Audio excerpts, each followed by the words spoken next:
What's up, tribe? How you guys doing? I hope you like this video. Go ahead and click that subscribe button. And I hope you like this video. That's how I normally say it. This is going to be your review for Ambition, Season 1, Episode 3.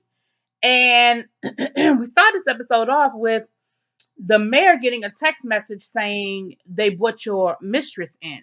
So the mayor immediately gets nervous because, he knows that he got this council member on his ass. I don't think he knows at this point that he's under investigation, but he's finding out. So he immediately starts trying to call Bella, right? They show Bella in this nice little business suit with her little purse, looking nervous. And he's calling her, her phone's ringing, but she got the phone in her purse and she's not answering it. And of course, it's on silent mode. And then they show what's her name? Ashton. Y'all know who I'm talking about, Essence Atkins. And she's talking to someone saying, you know why I brought you in, for making bad decisions. We know that you've been sleeping with the mayor. And then they keep panning back and forth like she's talking to Bella and the mayor's calling. But then when they actually show the person she's talking to, she's actually talking to the mayor's chief of staff. Remember, we met her last week. Now, her and the mayor have been flirting, but I don't know if her and the mayor are actually together or having an affair.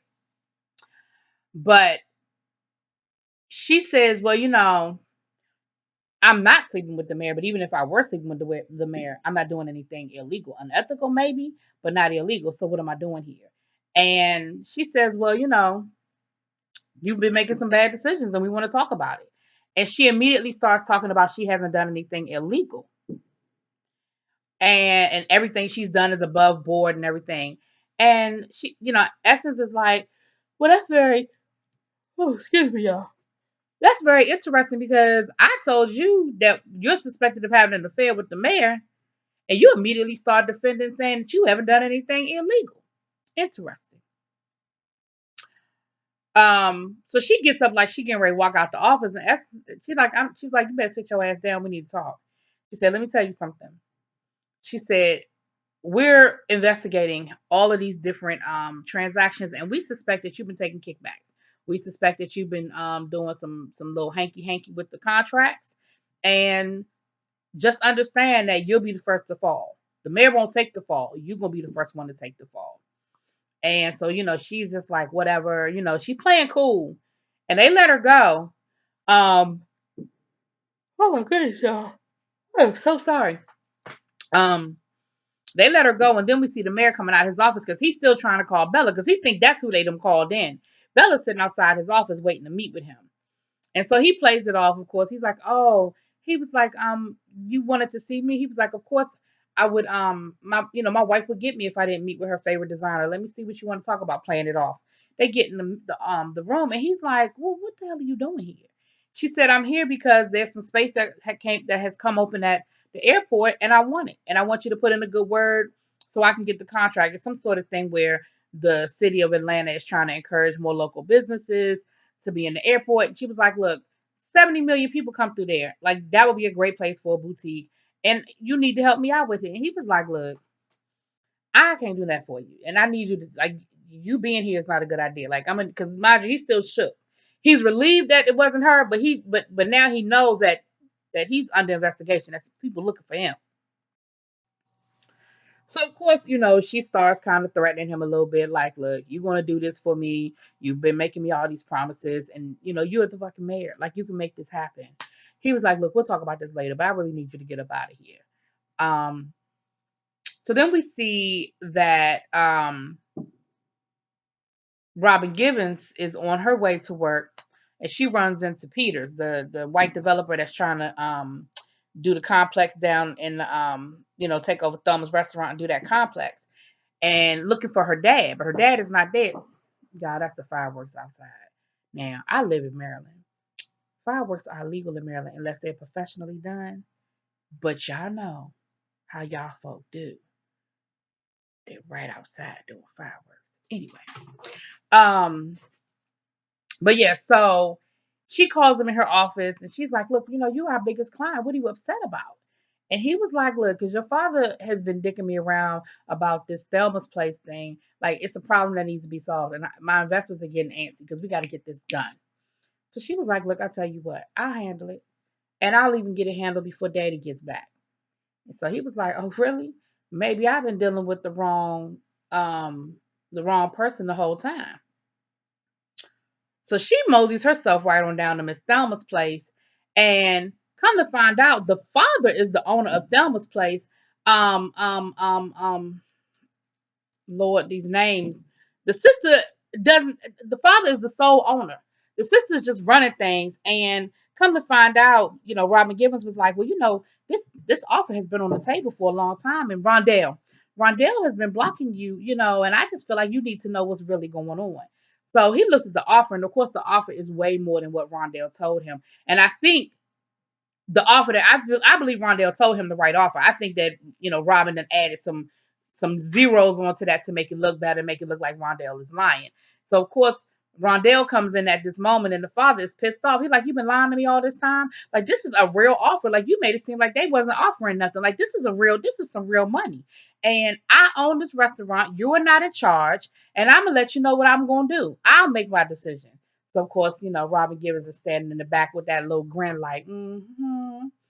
She throwing on she had been throwing on the charm and took her jacket off and trying to be all sexy and everything, baby. Now on the other side of town, over at Purifoy Pharmaceuticals, we see Essence Atkins' husband getting into it with baby girl, with the daughter, the one she's in charge of marketing or whatever. And he was like, "Look, this marketing campaign that you want to run, it's not a good look. It's not the time. It's a little aggressive. While we're trying to deal with this lawsuit, I'm gonna need you to pull it." She was like, "Excuse me?" And of course, she goes into brat mode and she proceeds to let him know, "You are not in charge. You basically daddy hired you, for your color. You are window dressing. Stay out of my way. Stay in your lane. Leave me alone." He was like, "Your father gave me clearance to be in anybody's lane that I need to be in, and I'm going to do my job. I'm general counsel. Like, all of this is part of my job." She was like, "Look, I'm here for the long haul, and it's a shame that you don't realize that you're not." So, of course, he's kind of looking like, whatever. Later on, we see that, oh, he pulled that ad. And he let her know he pulled that ad. And he was like, "And let me explain something else. You can go to your father if you want to, but your father's going to back me because it's the right decision." He was like, "Look, I'm sorry that you got a problem with me being here, but please understand that I'm here to handle business, and that's what I'm going to do. As long as I'm here, I'm general counsel, and this is what I'm going to do." And of course, she wasn't happy about it. She ends up going to daddy, but we'll get to that later. In the meantime, chief of staff runs to the mayor and is like, "Look, they brought me in for questioning, and they let me know that, look, I'm gonna be the first domino to fall." He was like, "Ain't nobody falling. Like we crossed all our T's and dotted all our I's. We are good." She was like, "Yeah, I don't know about that." He was like, "No, seriously, we're good. Like, don't get it twisted. We're good." But you could tell he's nervous, and she and all that. She a little nervous herself. Um, so then we see the lawyer, I don't know why I can't remember nobody's name this episode. Shoot, Essen Atkins' husband. Oh shoot. Oh, we saw him on the phone. My bad. Earlier, he was on the phone with their daughter. Remember, their daughter's away at boarding school, and she talking about some. She's coming for this rock concert, and he's telling her no, and she ends up hanging up on him. So we're gonna get to that in a minute. Well, him and the only other black guy at Purifoy end up going out to a jazz club for some drinks. And just so happens that who was there. Miss Robin Givens is there, honey, flirting and bringing up old times. And he get to fantasizing about rubbing her hair and everything. And he was like, "Ooh, let me go home." She was like, "Oh, you got to run home to the wife?" He was like, "Yeah, something like that." So you can see that, there's some feelings that are still lingering for both, on both sides. Because she had the she had the fantasy before about him. So now while this is going on, baby girl runs to daddy over at Purifoy and was like, "Look, we got a problem." He was like, "What's the problem?" She was like, "Because I just saw your chief counsel and the head of pharmaceuticals running up out of here the day after work." He was like, "Look, they're the only two black people that work in the company. Of course they're gonna gravitate towards each other. That's that's to be expected." She was like, "But the last thing we need is for the two of them to get to talking, and he might start telling secrets that he doesn't need to tell." He was like, "Well, first of all, he's our chief counsel. So Doesn't really matter because, anything he finds out ain't like he can repeat it anyway. Second of all, what's the big deal? Like, he's the guy that's the head of pharmaceuticals, he ain't gonna say nothing that I don't want him to say. And his daughter is like, look, all I'm saying is you just letting anybody come in here and run my soon to be empire, and I don't trust them. He was like, first of all, your soon to be empire? She was like, yes, this is my soon to be empire. He was like, that's funny. You got some big kahunas. She was like, I learned from the best. He was like, okay, great. Now you remember who's in charge. If I'm still doing the teaching, you're still doing the learning, I'm in charge. He was like, I trust him. I know what I'm doing. Trust me. She was like, all right, but just so you know, I got my eye. So the man ends up going over to Bella's house, and he's like, look, all them stunts that you was pulling, um, coming down to the office and bringing you can't do that. He was like, it's a lot of stuff going on right now at the mayor's office, and I just can't chance it. As a matter of fact, we're gonna have to lay low for a while. I can't come over as much. She was like, well, what? Say what? He was like, look, it's only temporary. It won't last long. She was like, look, I'm not stupid. She was like, so you mean to tell me that I'm the mother of your child? You mean to tell me you're dumping me? Is that what you're trying to say right now? And he was like, look, stop tripping. It's only temporary. I got you. I got you. I got us. But right now, she was like, so this is this because I came down there to pitch my idea? He was like, no, this ain't even got nothing to do with that. It's just other stuff going on. And I need you to just really chill out. I need you to just chill out right now. And trust me. So they get to arguing. Next thing you know, his phone ring, his security letting him know that the boyfriend is on his way up. Trent, the guy that she's messing with, the ball player, he's on his way up. He was like, get rid of him. So he gets ready to try to get out real quick and sneak out the door. And Trent knocking at the door. So he has to go and hide. He was like, you get rid of him. So now the easiest thing to do would just not answer the door. Like pretend like you weren't there or that you were asleep. He clearly don't have a key or he would have let himself in. Why did you even open the door? But anyway, she ends up opening the door and she's all crying and upset. And he's like, what's wrong? She's like, it's just been a bad day. He was like, oh, well, let me make you feel better. And they get to kissing. And at first, she's kind of like not really responding. But then you can see when the light bulb goes on, right? Honey, she ends up responding. They end up having sex right there in the living room couch, knowing good and daggone well that the mayor is stuck back in her bedroom because he tries to leave, but he can't get past them without them seeing him. So he's stuck while they in there having sex. So she finally gets, tells him he can't spend the night. I don't know how long the mayor was stuck in there, but he finally tells her he can't spend the night. So he ends up leaving. He comes out and he is pissed. He was like, really? That's how you like that's what you're gonna do? She was like, well, you just dumped me, right? He was like, you know what? I don't even know why I fooled you because now he in his feelings. And then he immediately leaves the apartment. My thing is, dude, the other guy, he probably ain't even off the elevator yet. Like, I understand you mad and you ready to get out of there, but at least give it a 15-minute window. Maybe he forgot his hat or left a key, something. Give it time. Give it time. You just gonna come right on out because now you're mad and he take the stairs. And who was still lurking in the hallway? Trent, if that's his name, I hope that's his name. So he saw the mayor come out of there, and of course he could put two and two together and realize that the mayor was in there the whole time, because he he literally was standing there, and I guess he could tell that something was up, that something was going on, that she was acting funny. So then we get back over to Essence Atkins and her husband, and he got a little attitude, because he had a bad day at work, and she was like, "What's going on?" And he was like, man, I let the boss's daughter get under my skin. I'm a little tripping. And she was like, look, let's leave the business let's leave work at work and let's just relax. And they get to cuddling on the couch, and who come walking through the door but their daughter, looking like, to describe the way her mother described her, like a Barbie. She's got the big boots, and she's got her hair in a little I forget the name of it.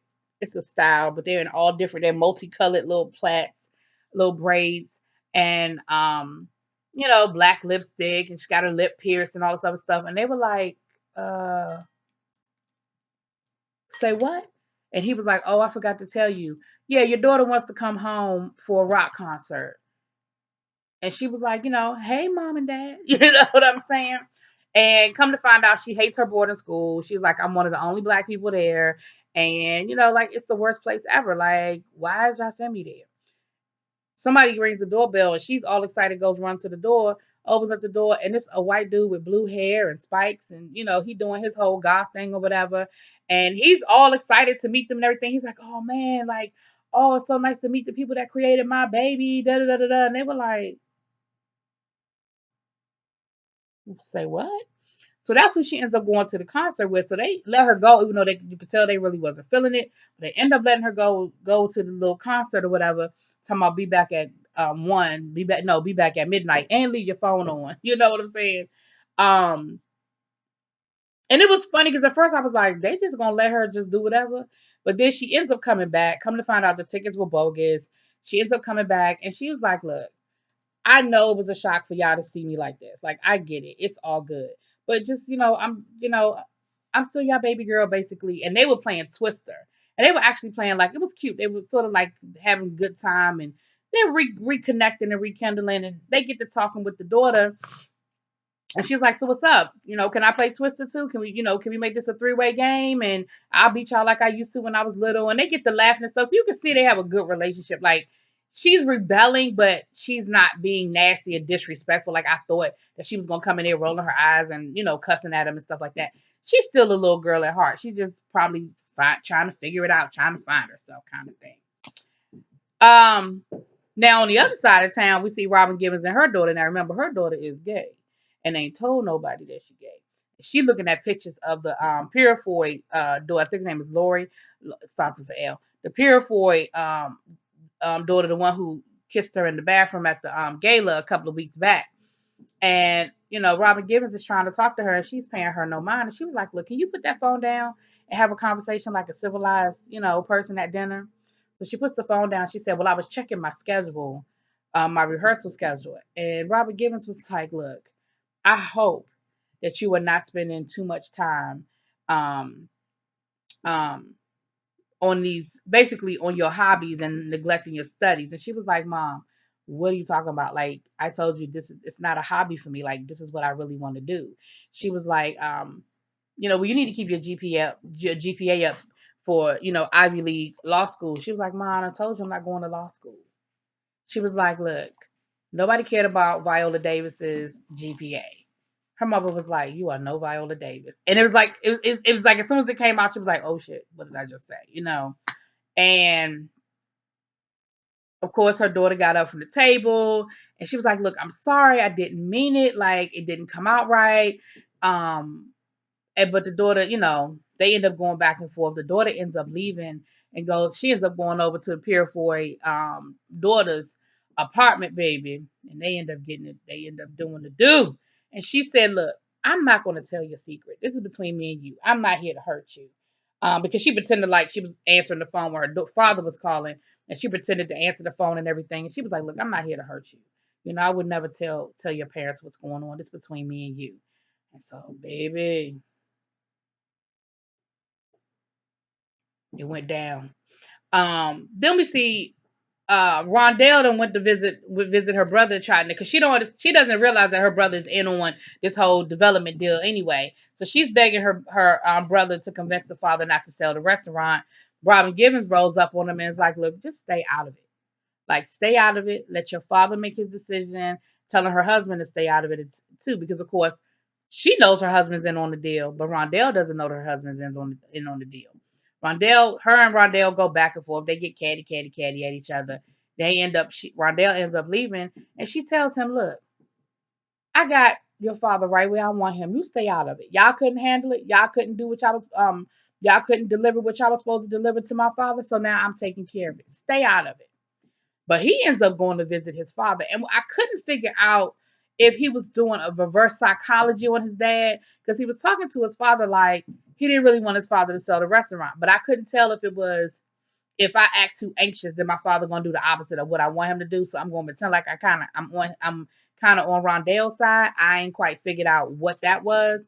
But the father was like, "Really? Like, I'm surprised that you even care, because you act like you don't care about what's going on down here in the hood." So I'm surprised that you even care, but it's nice to know that you do still care about something. And I'll take that into consideration. And he was like, well, whatever you decide to do, it really doesn't matter. I got Rondell's back. I'm gonna take care of her either way. So of course he was like, good to know. Rondell's in the back listening to the whole thing. And again, I don't know if I don't know if he was playing his father because he knows, that his father really ain't feeling him like that, or if he really is kind of um gaining some sort of conscience about this whole situation with the land deal. So then we see Robin Givens, the daughter's coming home from her little rendezvous with the Purefoy daughter, and Robin Givens is dressed to the nines on her way out the door, and she tries to apologize to her daughter, but it's one of those backhanded apologies.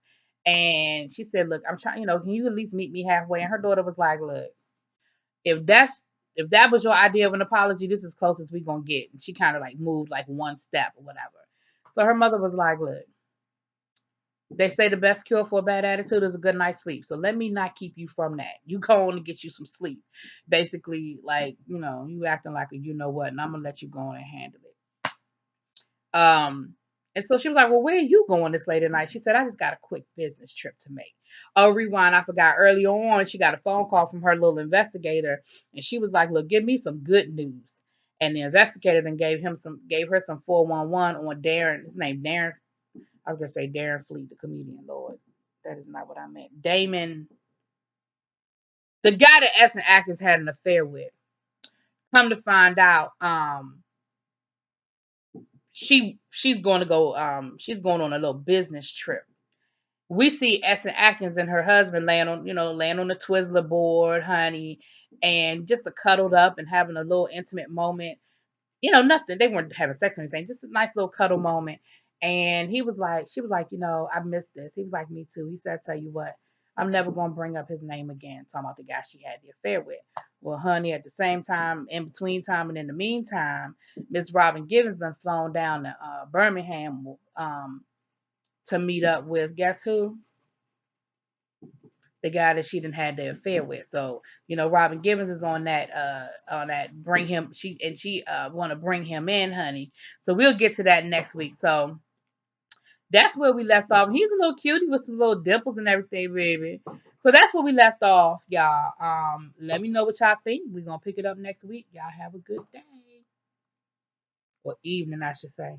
Enjoy y'all fireworks, because I guess my neighbor's just gonna keep lighting up the sky for a little